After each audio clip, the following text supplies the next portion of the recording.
Anytime you have to leave behind something you're comfortable with, familiar with, you like your life that way, and you have to go forward and learn how to live without it, that triggers grief.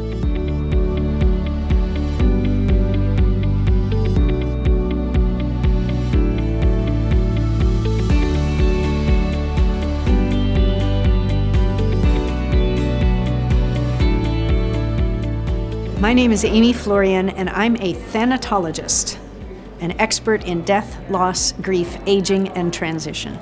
The principles of grief support are the same no matter what the transition might be, whether it's positive or negative. Your job is not to cheer them up. Your job is to companion them wherever they are. So many things go into how we grieve that every grief is experienced uniquely. So there's one thing you must never ever say to a grieving person. You know what that is? I know how you feel. I know what you're going through. No, you don't.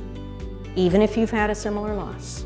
One of the things that I've taken away from Amy Florian's presentation, and this was the first time I saw her, was the idea that it's really important when somebody has lost someone to not say they're sorry. Nobody ever teaches you what to do or what to say in those times.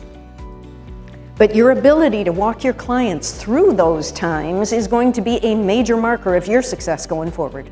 So after seeing her presentation, the next time I was in a situation where I was at a funeral or a wake, I really fought the urge to use those words. And I found how difficult that was, but once I made that adjustment, how much more meaningful my interaction was with the person or the family that was grieving.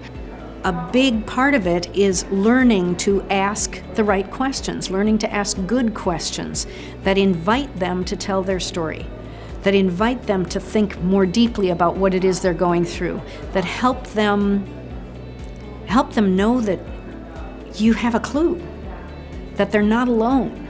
Folks, when you can walk people through the toughest times of their lives, then you've got a client for life. From her conversation, I am much better prepared on how to respond when someone calls with the awful, awful news that someone has in fact died. Your clients aren't coming to you just for finance anymore. They're not just coming to you for portfolio management. If they want that, they'll get a robo-advisor. They're coming to you because they want a person. Everything we do, every decision we make, has an emotional component and it has a rational component. People who are grieving get pushed into the emotional part of it much more than the rational part.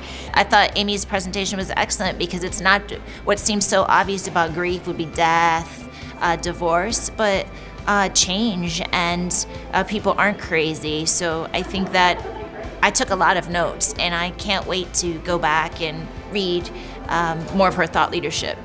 Do you realize that grief occurs whenever there's a break in an attachment? Whenever you have to leave behind someone or something or an ability and function, a prestige, a dream. All of us have losses. All of us have transitions.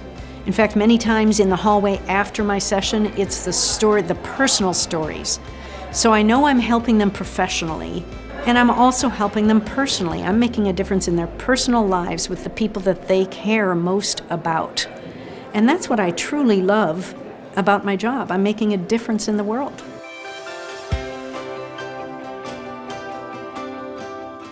Folks, this is the hard skills. And so few people have the courage to learn them.